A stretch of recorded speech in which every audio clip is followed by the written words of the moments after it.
Well, first off, thank you so much.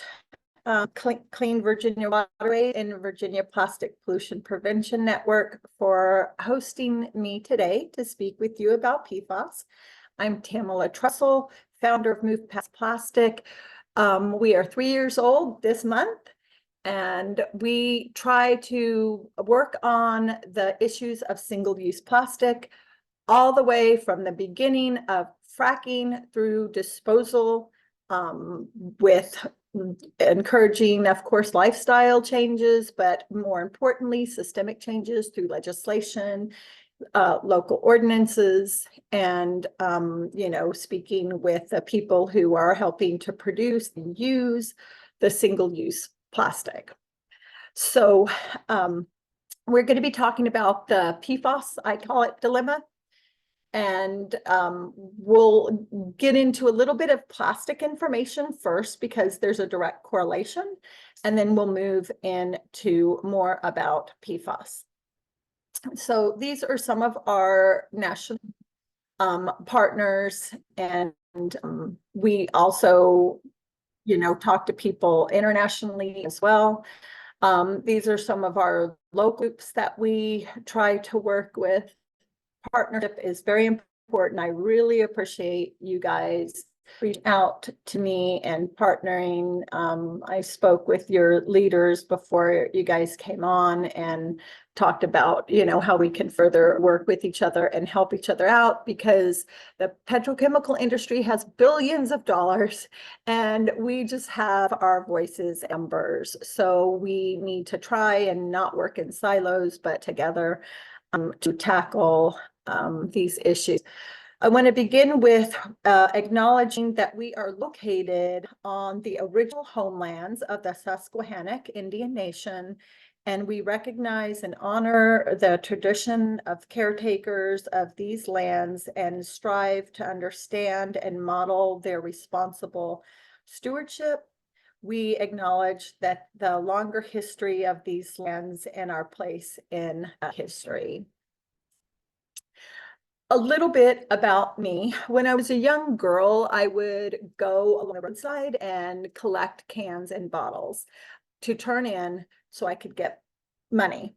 I was raised very poor, often didn't have basic needs, and this process was torture. It was I didn't know the word at the time, but paradoxical, because at the same time, I'd be so happy to find a bottle or a glass bottle or a can that I could turn in for money so I could help buy food. I would be devastated. I don't know why, but since I've little, I just hated littering. When COVID came, I was a former teacher, and I was in transition. Kids had graduated college, and I'm like, okay, where do I want to pivot myself? So I became a master watershed steward, climate reality leader on our local council for climate commission, alarm stream tester, just a whole bunch of things.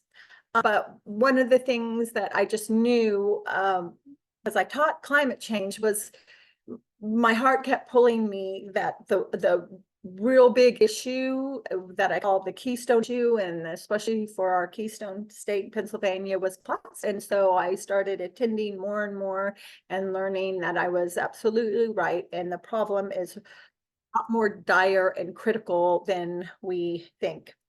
But in this process, I came to know more about my watershed, the Connedaguinet Creek watershed, which means a snake with many bends because the creek just curves. Here is a impaired primary tributary that empties into the Connedaguinet Creek, and this watershed serves for drinking water for about 40 municipalities. So we'll talk about this more a little later. So being on the creek, I fell in love with it and began to understand even more the learning about plastics, chemical connection, climate change, health of them and humanity, how they were intricately tied to our watershed, and many people don't even know what that is. I didn't at one time. even as a science teacher. Pennsylvania is now highlighting, trying to teach about watersheds in their curriculum, and it's fantastic. So a couple of things we all need to get on the same page with is recycling plastics in order to take care of the massive amount that's being produced is a complete myth. The most ever recycled is 9%. We're currently around 6%. So that's number one. Number two, when you think of plastic, don't think of litter, think of chemicals. The chemical industry uses so much chemicals in their plastic that for each American citizen, there's about 30,000 pounds per year. The Stockholm Convention shows that we are moved for climate up in this left-hand sector here for passing the planetary boundaries of safety. But if you look in the lower left, novel entities, AKA plastics or petrochemicals, that's surpassing the planetary boundaries of safety by several levels. What this means is it's the Earth's ability to loot, to break down, to absorb, and, you know, level out things. And so our Earth absolutely cannot function and do its job with the amount of petrochemicals that we are producing and into our environment. Every single piece of plastic that you have has about 10 to see shortly to 15,000 different chemicals in it, and many substances of concern, or they had identified about 2,400, but as recently as March of this year, they're now up to, instead of 10,000 chemicals in many plastics, there's 16,000, and to 4,200 are considered highly hazardous. Now, lots of things go into the plastics, such as retardants, hardeners, softeners, lubricants, phthalates, bisphenols, stabilizers, colorants, etc., that give them their toxicity. And PFAS are a big class of chemicals that are included in this. Now, of the about 350,000 chemicals that are produced and used worldwide, very, very few of these chemicals are being tested for safety, and even more are not being tested for our youth, which is our most vulnerable population, especially fetuses in the womb when they're developing. And PFAS and these endocrine disrupting chemicals in plastics are particularly detrimental we're developing in the pregnant mother. One new chemical for the petrochemical industry is being produced every 1.4 seconds. So you can see in this chart the amount of chemicals that are, you know, being created, and that what plastic production is. So you can the direct correlation of the chemicals being used for making plastic. So the projection for plastic build out facilities is due to triple itself by 2050.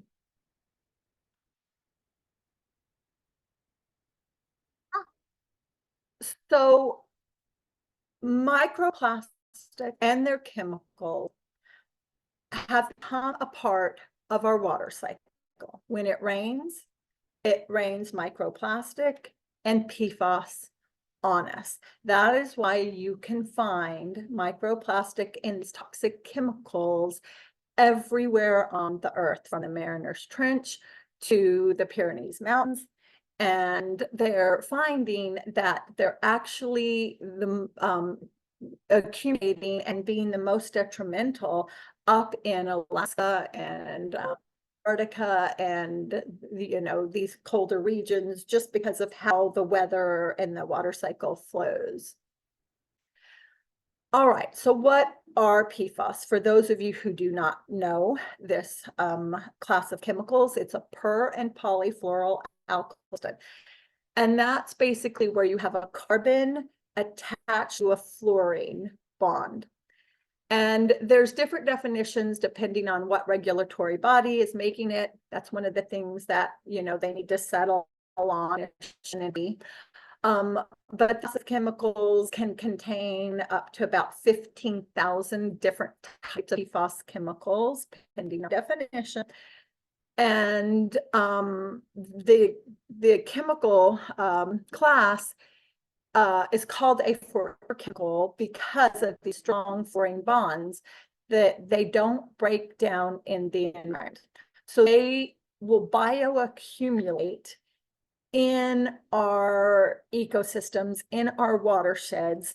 They will work their way up the food chain into our deer, and in our food system. So they're ubiquitous, just like plastic, they're everywhere.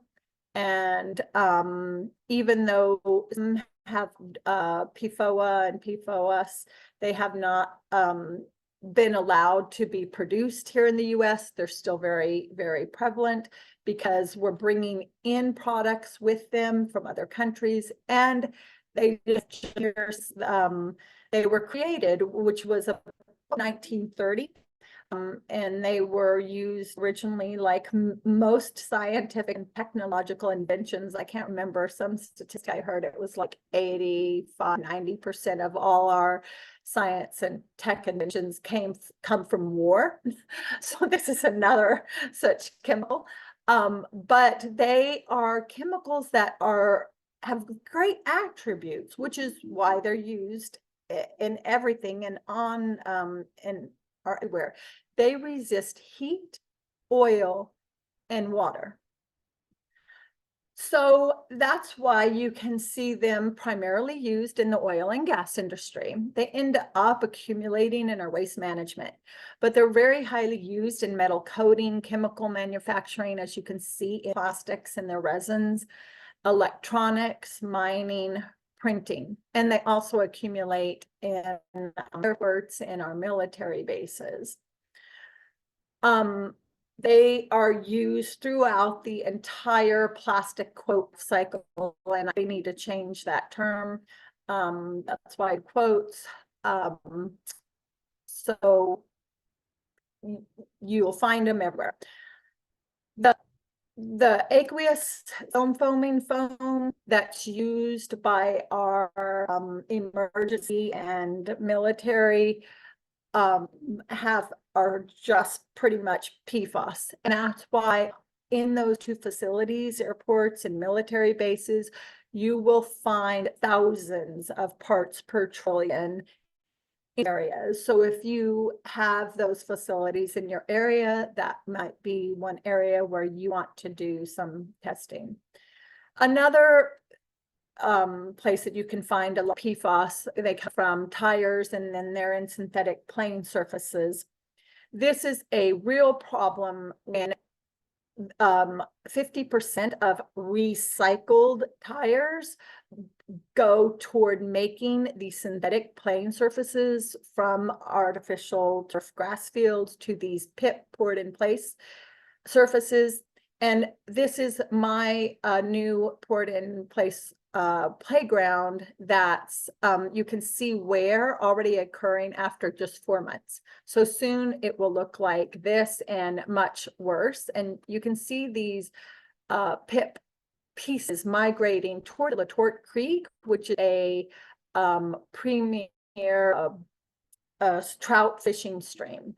And they go into disrepair like that. Another place you can find a lot of PFAS is basically fast fashion, right? Because fast fashion is synthetic petrochemical clothing, polyester, nylon, spandex, etc. Acrylic. And those particles break off from your carpets, your fuzzy bits and hairs in your clothing and in your washing, making up about 30% of the dust in our environment. And we inhale that. So you do also have plastic litter contributing.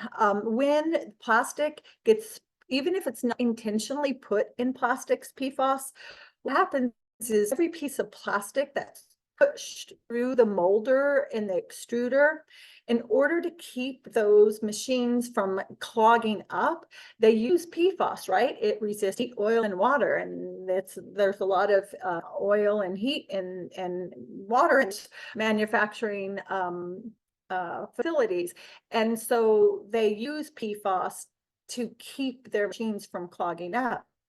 So that's why they're on all plastics. They're also heavily used in all the pesticides, herbicides, fungicides, etc. And you know, they'll contain other toxicities. And there are over 1,000 different types of pesticides in use.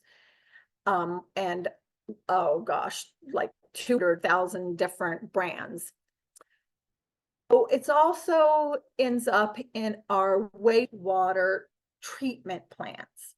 So these items, they get put in landfills, and then the leachate coming out of the landfills gets taken to the wastewater treatment plant, and that gets processed through, and you will actually have more PFAS coming out of the effluent than going influent going in to a wastewater treatment plant.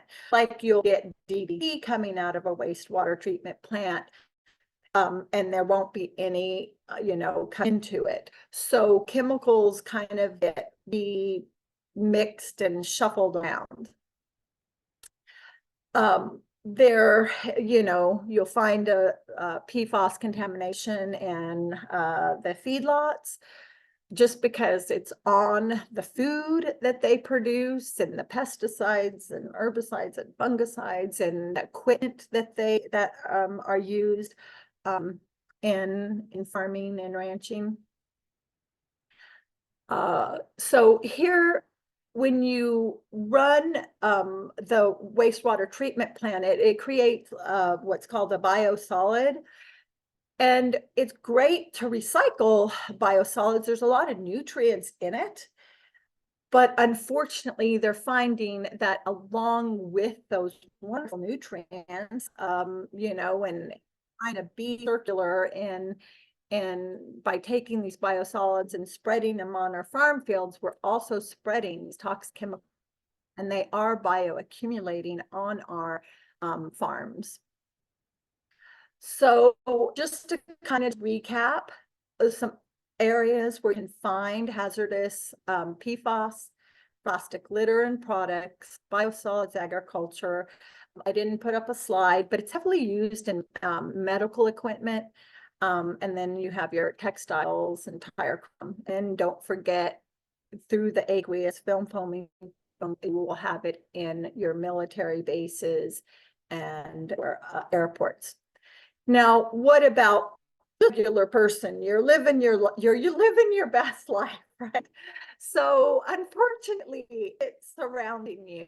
It's in all these products, right? About how many products that you are around you, from, I'm looking at my umbrella side, to my patio cushions, to the screen, my phone screen, paper, toilet paper, even tea bags, you name it. All these products have PFAS in them. So plastic will break down into ever smaller and smaller pieces of microplastic and nanoplastic. When that happens, they have a larger surface area.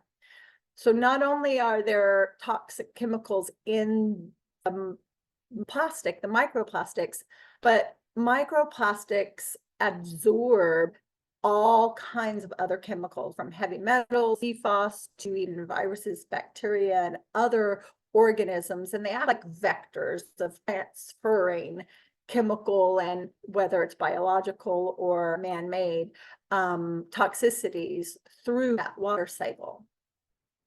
About 2,000 parts per trillion of PFAS are allowed in plastic. What the heck is a part per trillion? Like, can't wrap my head around that.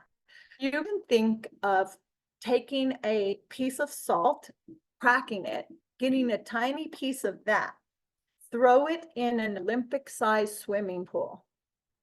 That's about the amount of a part per trillion. So it's very, very, very small. I think that it's one water drop in 10 Olympic swimming pools equal that, part per trillion. That's another visual. So recapping your sources of these pollution is the petrochemical chain, synthetic plane surfaces, industrial, commercial. They end up accumulating in those military bases, airborne or wastewater. The Environmental Working Group, as well as the PFAS Exchange, have this wonderful map that you can zoom in to find your known and suspected sources for PFAS. I'll include all those different categories there. More and more areas across the country, the drinking water areas are being filled with PFAS. So this figure, I think, was put out, 3 years ago, if memory serves. So it's really more than that now. This is a map of the Conneaut-Gwinnett, half of the Conneaut-Gwinnett that goes into the Susquehanna River, which, the Susquehanna River contributes half of the water going to Chesapeake Bay.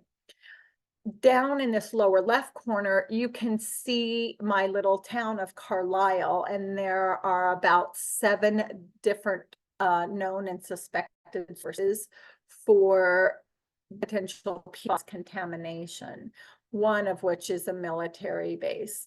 And then these two are so there's actually more, I guess, more like 10, because then you have the wastewater. And find out if your wastewater plant is a land, spreader. Ours is. They take our biosolids and spread it on the surrounding farm fields. We have 2 of the biggest landfills in Pennsylvania, our Cumberland County, and that's in the middle of course, farm fields.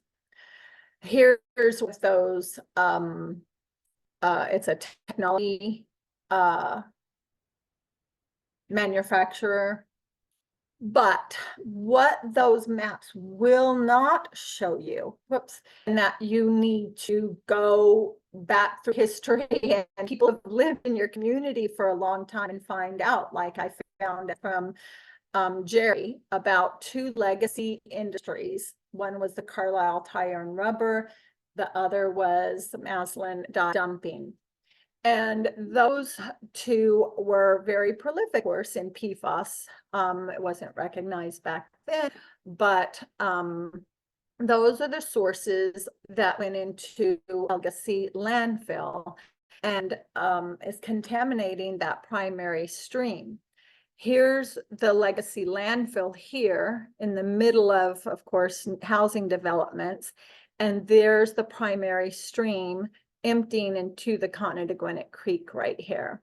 So where I get my municipal water is just to the left. So the contamination from this might not be impacting, my municipality, but it's definitely impacting the municipalities to the east. So here's another picture to just recap of sources and accumulation areas that you can look for in your community. It's best if we can stop pollution from entering our sheds. rather than trying to take it out later. So here's just a picture of accumulation of some microplastic, therefore chemicals in some fish. And like we're at most of the streams, you are told your health advisory, which you pick up in your area as well. Ours has like just eat one per month. Some other areas, you can't eat it at all, or can't eat deer. Some of the animal studies have shown health risk for liver, testicular, and pancreatic cancers, liver enlargement, mammary gland tumors, altered breast development, and immunotoxicity, which means like you wouldn't respond as well to a COVID vaccine or measles vaccine. It also changes blood serum lipids, so like high cholesterol. There's human studies also done. In fact, in 2000, the largest epidemiological study was ever taken, I think 69,000 people. If you have ever watched Dark Waters Rising with Mark Ruffalo, that is a neat docudrama to learn more about kind of PFAS and how we finally got to the point we are now with EPA changing their recommendation health advisory to trying to set maximum contamination limits, which we'll talk about in a minute. But those are some of the health risks there. So microplastics and the chemicals have crossed the blood-brain barrier, the placental barrier, and they can be found in the fetal heart, brain, liver, lungs, kidneys, basically everywhere. They're in, of course, bottled milk as well as breast milk. This is just kind of a graphic, just trying to show you the cycle of the interconnectedness for bioaccumulation of these toxic chemicals and microplastics. Here's just the picture of the plastics just breaking down, and might be something that you might want to do. Is one of the things that I'm working on is a project, and we were going to need to determine how to find out about toxicity in our streams. And in my head, I'm thinking, okay, maybe instead of testing for the 50,000 chemicals or whatever, or groups, bits of chemicals, maybe we look for the microplastic, and where there's a lot of microplastics, we'll know there's a lot of PFAS or heavy metals or, different chemicals. But that's a whole nother aside. So once again, the petrochemical chain, synthetic surfaces, industrial, commercial, military bases, airports, and your wastewater. All this contributes a lot to the expense of healthcare and impacts shipping, tourism, and fisheries and other industrial services.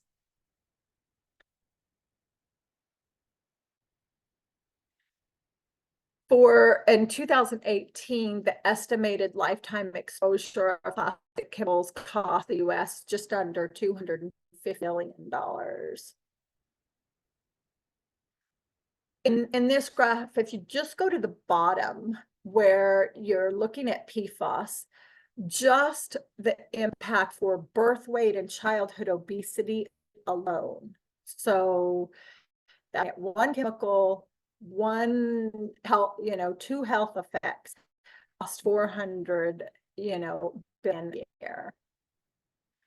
So what are regulatory bodies doing about this? Well, for the longest time, absolutely nothing. Not even in 2000, when there were 3 lawsuits that were on, proving these connections through those large epidemiological, nothing happened for, well, we're in 2024 now, so almost a quarter of a century here. Finally, EPA moved from a health advisory of 70 parts per trillion to trying to set maximum contamination levels for a handful of the 15,000 chemicals at non-detect levels for PFOA and PFOS. Those are the 2 long chain chemicals.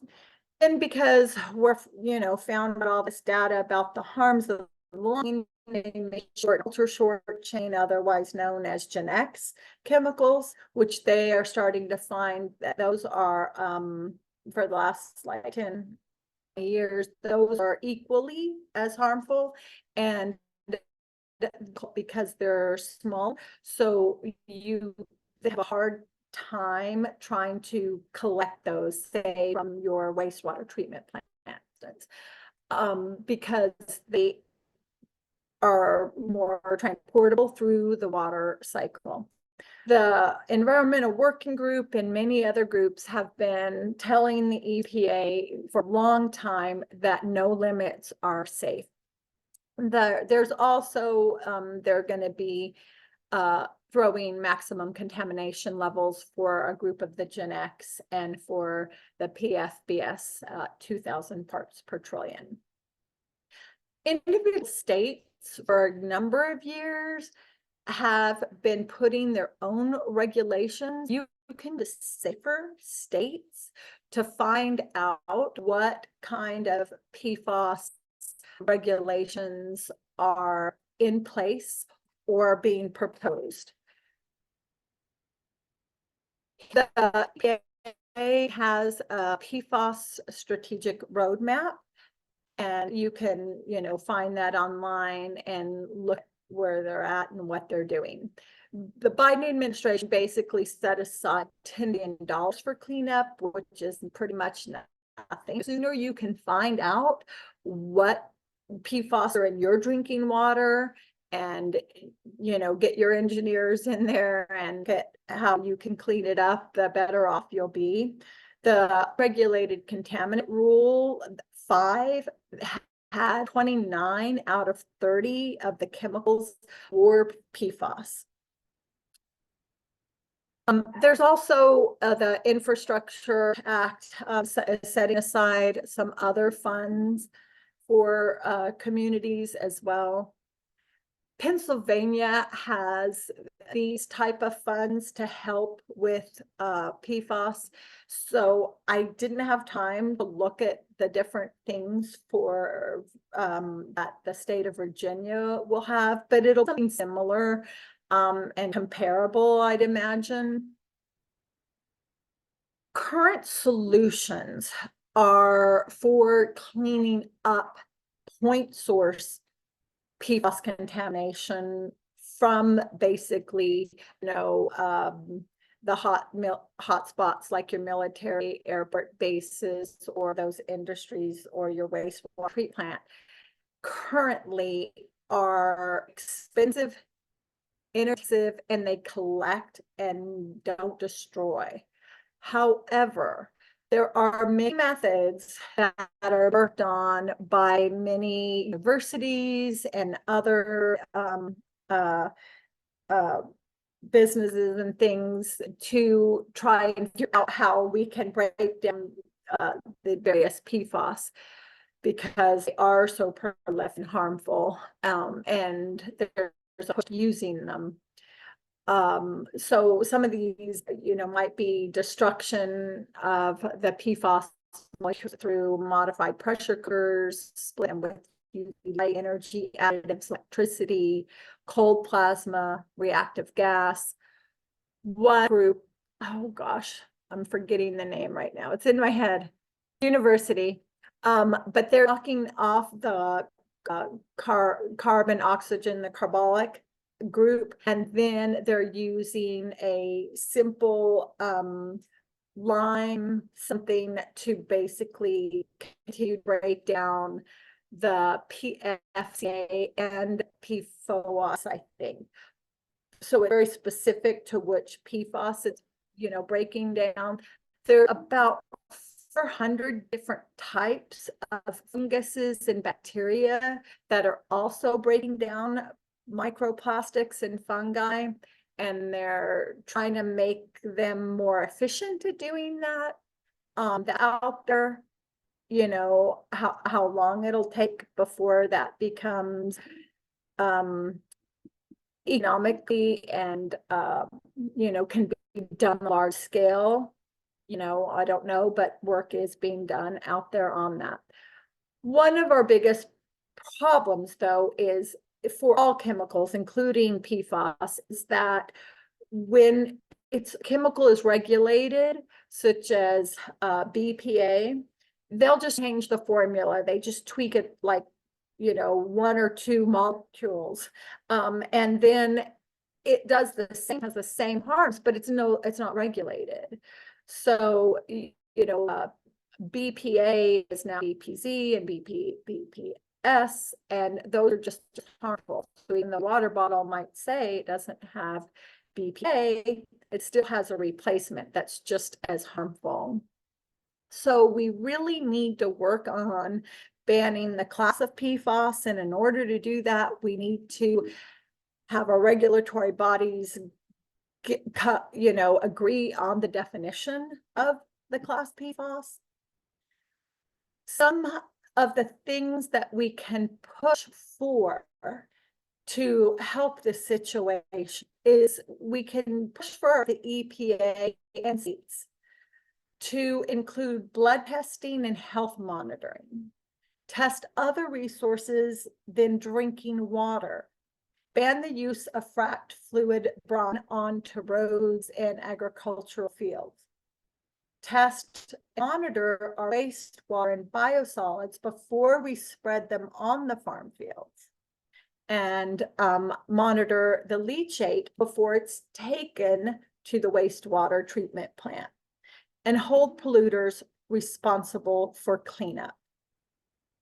Move Past Plastic campaign has multiple initiatives. One, just to people about the hazard of PFAS and to help the communities to test their drinking water.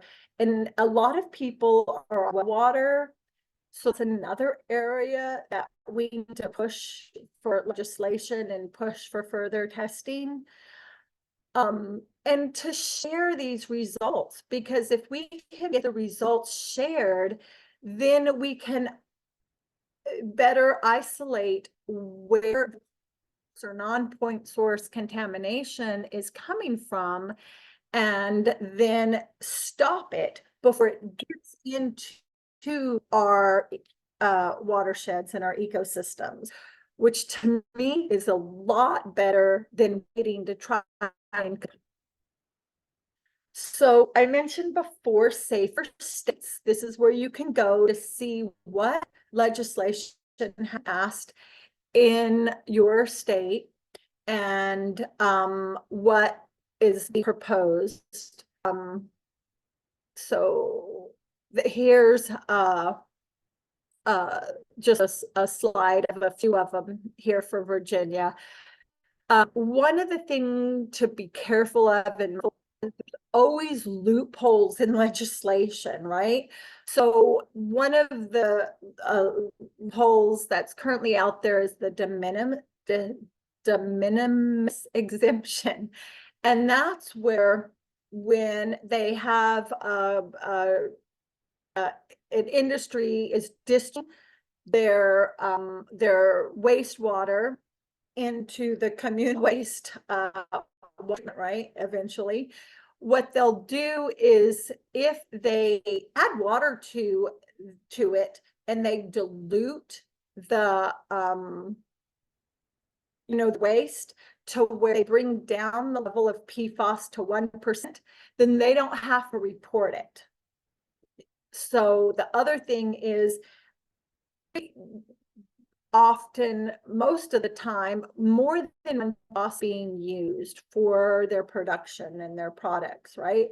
And if one of them less than 1% of the total mixture, then they don't have to report.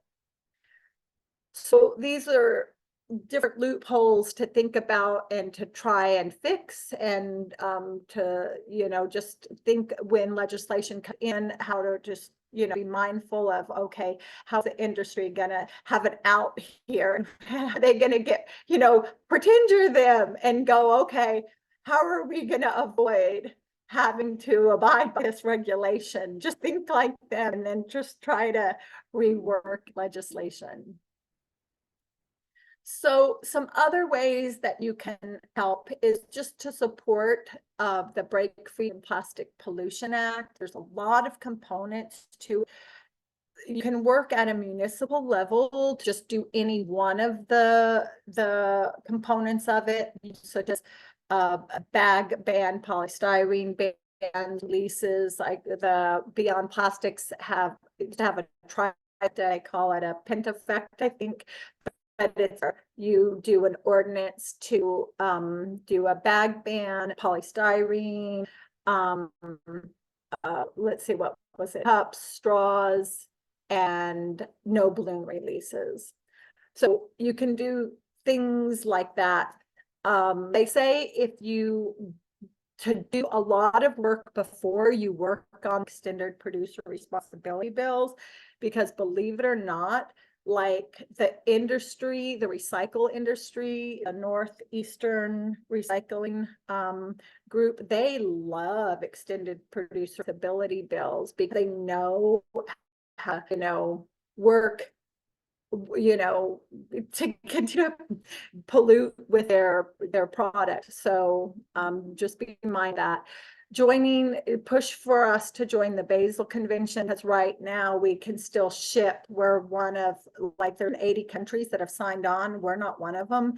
And so we ship our waste to third world countries who don't have the capacity to handle, and how they, and support the Global Plastic Treaty. And that's all for right now. And I'll take any questions.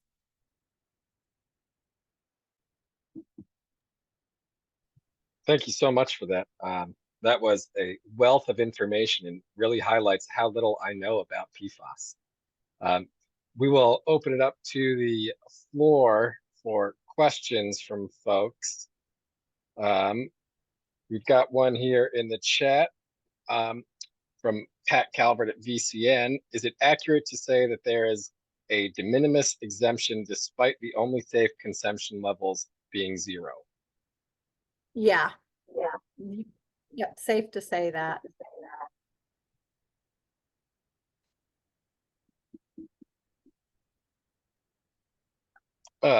I have a question for you. I noticed that you all have a PFAS toolkit as well. Could you tell us some more about that? Yeah, so you go to Move Past Plastic website, you can ask to get various toolkits. We have a PFAS toolkit, and in that toolkit, there are recordings of different sessions like these. There are detailed maps of all different sources of PFAS. So depending on, where you live, what you're going to be looking at, so to help you identify your sources. There's a whole section that's dedicated to for how do you personally avoid PFAS exposure, and how do you test your own faucet water, to how your municipality can go about testing their water and their wastewater and what they need to do.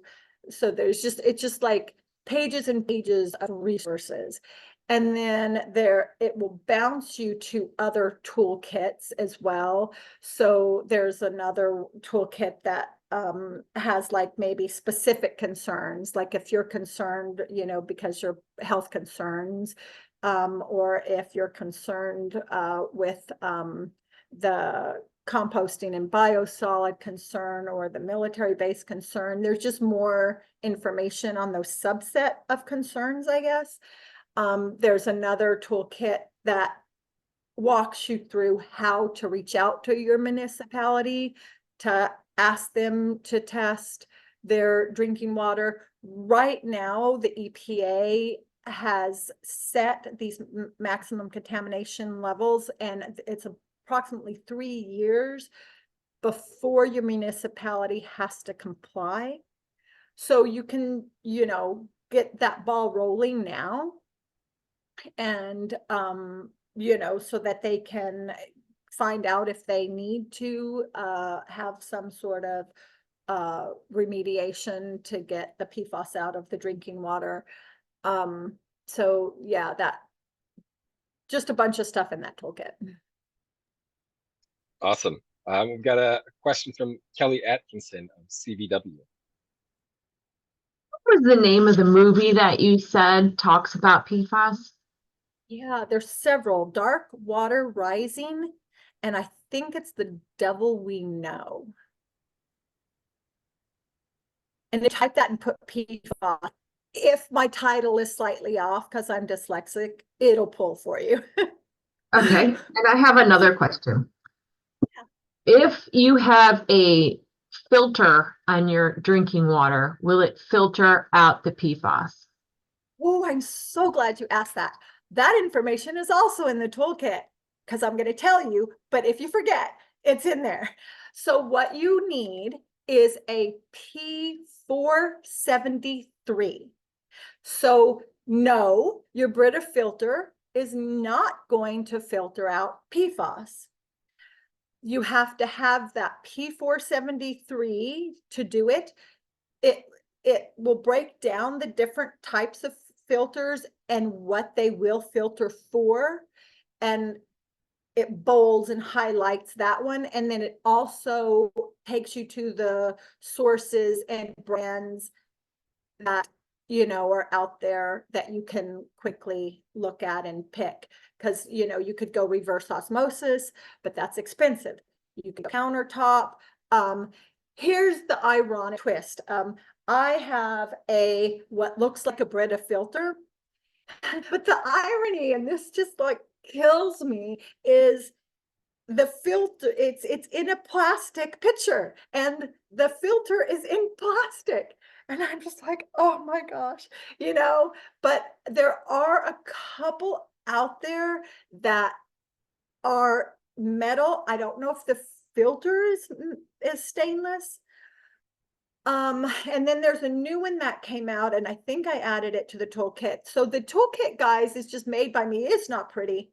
If anyone wants to help make it more easy on the eyes and to get through, because it's just in a Google Doc, and you can, how you Google Doc, you can bump up the side tabs and look, and that'll help you navigate as well as there is a table of contents. But there's a new, like a little pod. It's in a ceramic pod, and it uses dichotomous earth, but I can't remember the name offhand, but I think I did add that to the toolkit.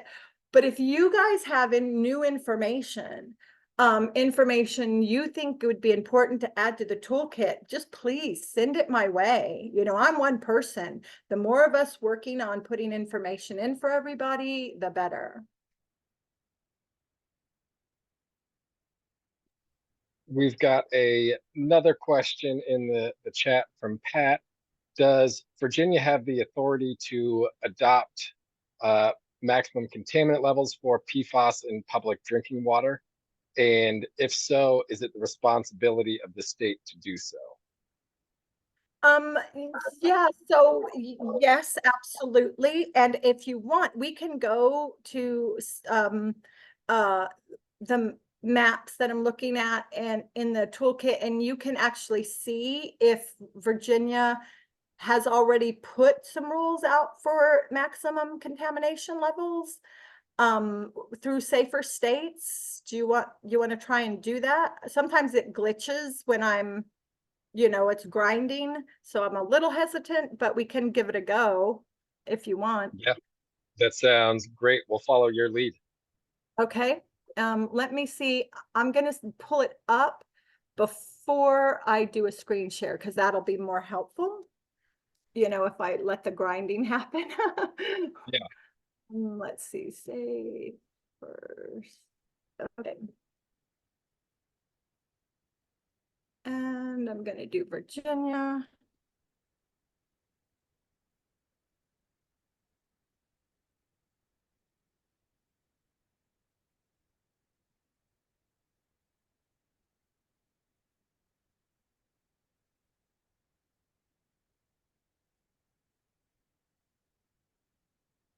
We appreciate you taking the time for all of our questions. Yeah, absolutely. Yeah, sorry I wasn't more prepared with Virginia stuff. I had another big program that I was working on in an interview, and I just got back from the beach for 11 days. So there's so much I had to catch up on. All right, I'm going to do a screen share. Let's see if we can get this. Okay. All right. So it says that there have been 7 policies that have been adopted, and 4 are introduced. Oops, I need to scoot you guys over. Okay, so let's try looking at the policies that are adopted right now. See if there's maximum contamination levels.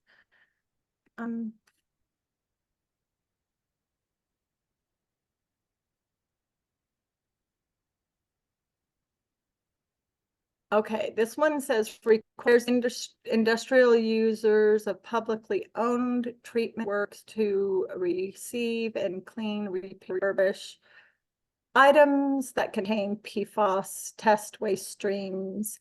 So look, this is an example of one that's going to have that de minimis loophole in it, right?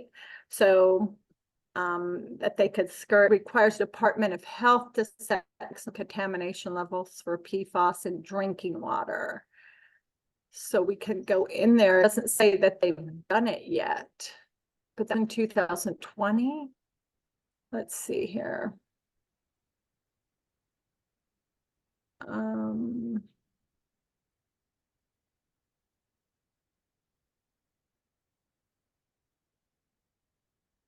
This one looks like it was signed by Yeah. Governor Northam. Yeah, I'm trying to see what the levels are. Like, so for example, Pennsylvania, they did it for PFOA, PFOS, and it was 14 and 18 parts per trillion, which is a lot higher than the non-detect, right? And that had a year, it went into activation a year before the EPA put out their recommendation. So it looks like, I'm trying to see which ones they did though. I'll probably, have to just like open the up. But yeah, if you just go through here, I'm trying to think of another place that actually just has it in a picture form. Let me just stop this and see in my toolkit has it in a picture form. I think I have a map that just tells you on the map which states have a maximum contamination level for which PFAS chemicals, and it has it in a graph. So maybe I can just open up my toolkit. Go ahead and ask questions while I look this up. This is exhausting and extensive work for one person to be doing. It's one of many, many things. Well, I guess we could just talk about the other thing, right? Which is the Creek Defenders Program. We do have one more question that just came in from Rodrigo from Titan Cement. Okay. Plastics are going to stay with us for some time. So beyond minimizing the use of plastics, if the plastic or other materials, substance containing PFAS doesn't break down, i.e. is recycled, properly disposed after use, will that avoid in some capacity of the PFAS release into the environment? Unfortunately, no, because think about it. If PFAS equals chemical, which, you know, I told you that's what it is. When you think of, or I'm sorry, plastic equals chemicals. When you recycle plastic, you are recycling the chemicals, and more toxic chemicals are getting on those recycled plastics. So you mentioned that, you know, you're in cement, so you've probably heard of the latest crazes of recycling plastic in our roadways and in building blocks. In fact, we have such a new business in York, Pennsylvania, that's trying to make plastic building blocks, and then they mix it with concrete and things. Imagine, you know, UV light is hitting this building material, hitting your roadway, and it's going to be sloughing off the microplastics and the chemical toxicities into the environment, right? It's not going to stay there. And they'll tell you for the roads that they're going to put it on the bottom and then overlay it. Well, the roads, they, you know, UV and mechanical wear mess them up, and they have to get ground up. And you think when that gets ground up that it's just going to leave that plastic layer unscathed? I doubt it, you know? So those just aren't good options. The only good option is to currently 44% of plastic production is single-use plastic. And so if we can focus on minimizing single-use plastic, moving to reusables, the economy for that is just ripe for making wonderful jobs. Yes, continue to recycle what we can, which is basically resin number 1 and 2. That's not a recycling number. Bottles that are clear, neck smaller than base. That's the only thing that's going to be always a commodity. We subsidize the petrochemical industry, so it's always cheaper to buy virgin plastic. And because there's so many different types of chemicals in every plastic, you know, you can't really recycle them. And even that bottle can only be recycled 3 times, and you have to add 30% virgin plastic to it.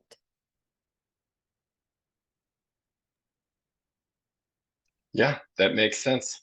So while we still have you, I did want to ask you about the Creek Defenders program that you're working on as well. Yeah, so the Creek Defenders program is basically, think of all of our data out there is siloed. You have your regulatory data, you have your academic data, you have your watersheds, and NGOs are doing testing on microplastics and the chemical toxicities such as PFAS. You know, master's and PhD students, but where does that data go? Just the PFAS toolkit probably has 20 different maps. So it's very difficult for municipalities, watersheds to figure out where their point and non-point sources are, like I outlined in those slides, without, you know, just like their head bursting. And then to, you know, because like I said, it's so important that we address the pollution before it gets into our watersheds and the ecosystem. So we are trying to use the Conneaut Creek watershed as a model for identifying pollutants in the creek watershed, and then figure out where we want to further test, monitor, or where remediation needs to occur. Based on this you know, phase 1 model that we want to create, then we want any watershed.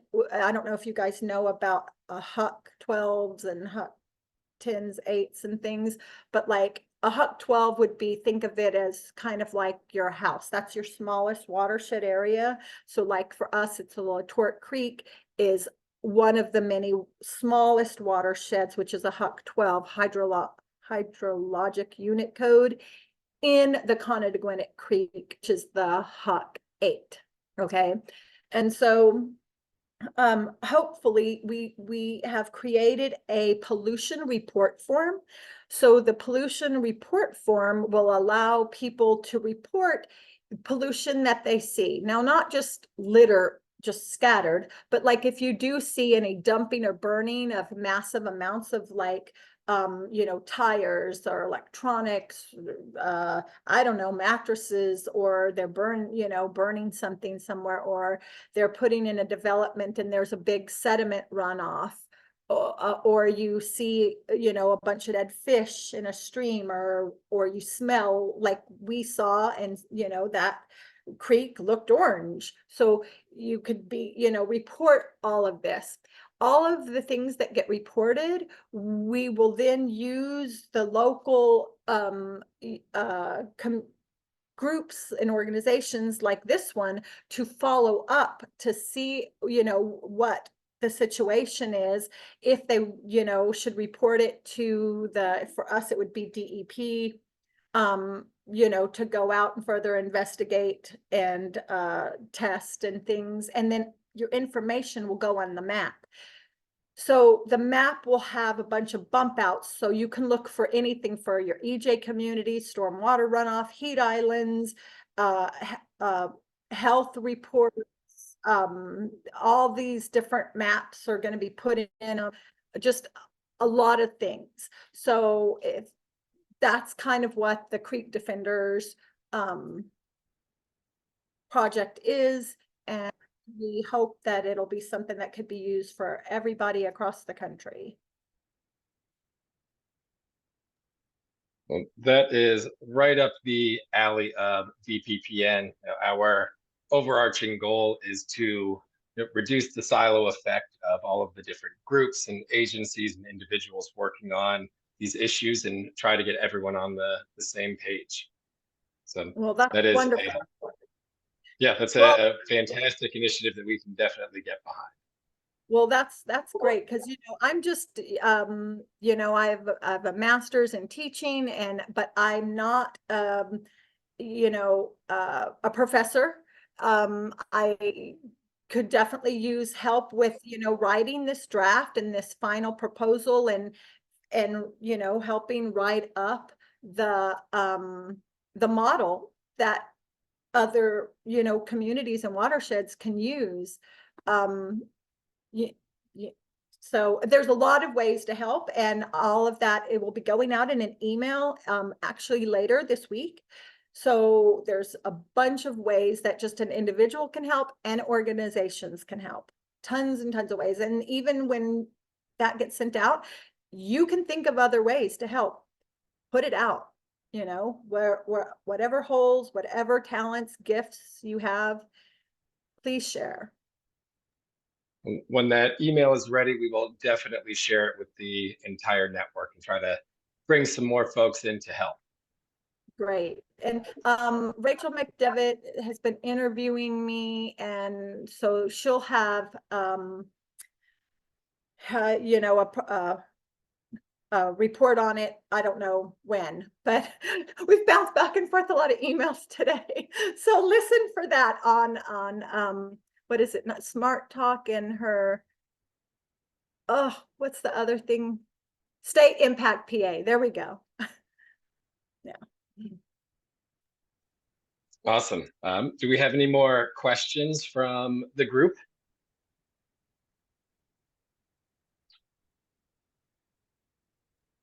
All right. Well, it doesn't look like we have any more questions.